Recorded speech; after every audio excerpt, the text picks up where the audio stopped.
Welcome back to the AVGN Accolades.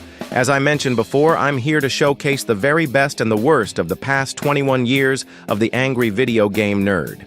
The results are based on the polls of 12 categories as voted by you, the audience.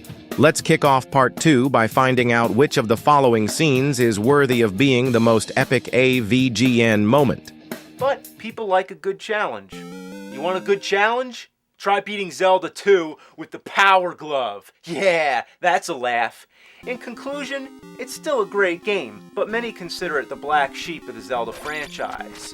And understandably, it's very different from the first game, but obviously Nintendo didn't want to just rehash the same game over again, so they tried something new. Some people were confused, and admittedly, it had some mixed results.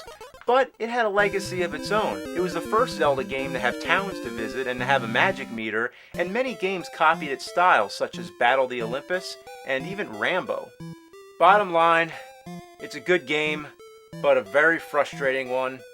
I'll never beat it, as long as I live. Nope. Now, excuse me. I gotta send this fucking shit back to the fires of hell.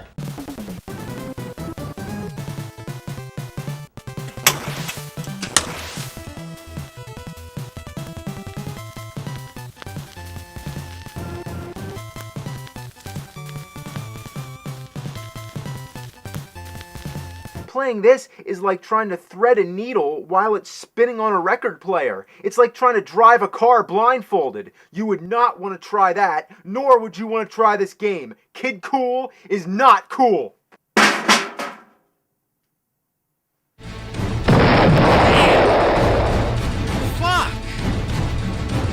Oh, you fucking bastard.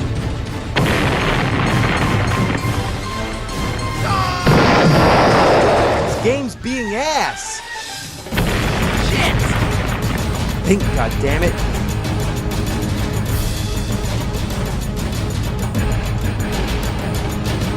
Geronimo, motherfucker! And the most epic AVGN moment goes to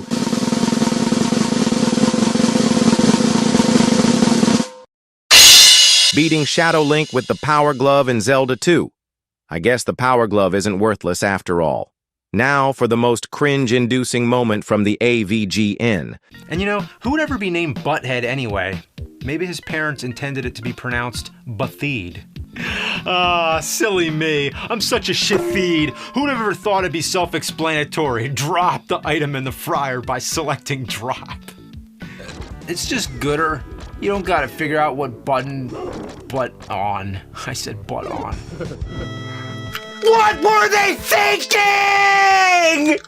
It's worse than the NES version. It might even be worse than Wizard of Oz or Hong Kong 97. This might be the worst fucking Super Nintendo game I ever played. One thing, what is this snake? What is this snake here? What is this thing coming out of the shrine? What is this shit?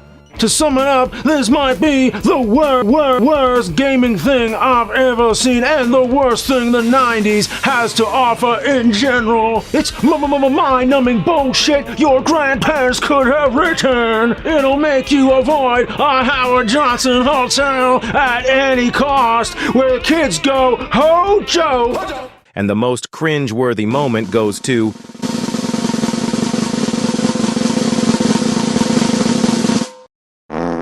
imitating Michael B. from Sega Game Gear tapes. A word of advice, nerd. Don't quit your day job.